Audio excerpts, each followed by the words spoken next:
Welcome to Ink2 Video. Every day we break down powerful books into simple stories and show you exactly how to apply them.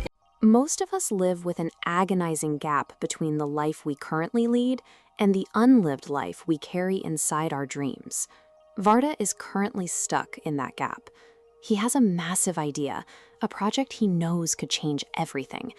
Every night, Varda promises himself that tomorrow is the day he finally starts. But when tomorrow arrives, the kitchen suddenly needs deep cleaning. He checks his email again.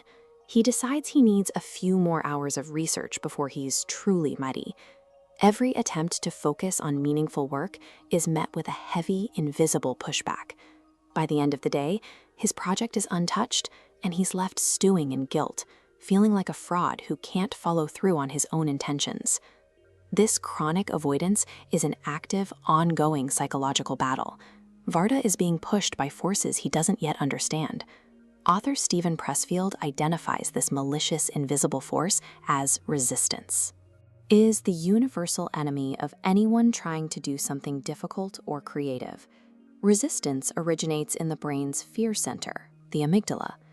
This part of your biology is hardwired to keep you safe from external threats. Creating art or starting a business involves the risk of judgment and failure. Your amygdala reads that social vulnerability as a literal life or death threat, and it expands to physically block the neural pathways leading to your higher executive functions. Procrastination is the relief valve. When you step away from the work to check social media, your brain receives a hit of dopamine. You have successfully bypassed the pain of the work, reinforcing a biological habit loop that values short-term safety over long-term growth. Resistance is your primal brain's misguided attempt to protect you. It keeps you safe from criticism at the cost of your potential. The amateur approach relies entirely on the fleeting feeling of inspiration. This is a losing strategy because it requires the amygdala to stop feeling afraid before work can begin. Overcoming this blockade requires a cognitive intervention called turning pro. This means stripping the emotion out of the process and treating creative work like a strict, mandatory job. Varda begins to externalize the problem. He names his procrastination as a literal demon. By making the internal battle a tangible fight against an outside force, he makes it something he can actually defeat. He creates a strict ritual of starting. Every morning, he follows the same sequence of deliberate, unhesitating movements to make his coffee. This specific routine signals his brain that the daily battle has officially begun. He establishes his territory. His workspace is a strictly defended area where no phones or distractions are permitted. Foundational discipline starts by starving the amateur mindset of its escape routes. The rules for a professional are rigid. Varda sets a daily timer for 2 hours of dedicated work starting at the same time every morning. He practices radical accountability. Producing a masterpiece is optional, but leaving the chair before the timer ends is forbidden. The goal is the commitment, not the immediate quality of the output. Every excuse is reframed as a conscious surrender. "I didn't have time" becomes, "I let resistance win today." This forced endurance has a neurological purpose. By sitting through the initial psychological agony of those first 10 seconds, Varda forces his brain to engage the prefrontal cortex. This cool blue center of logic eventually overpowers the amygdala's red signals of fear.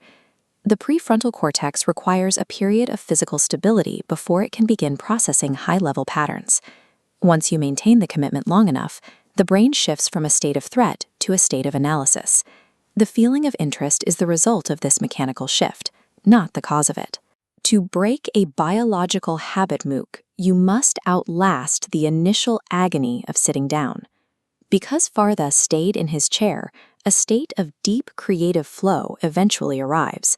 His brain is no longer fighting itself. It is finally doing what it was designed to do. This emotionless discipline compounds over time. By showing up regardless of how he felt, Varda finishes his first draft in 3 months. He has fulfilled his potential. He carries the deep, quiet self-respect earned by actually doing the work he said he would do.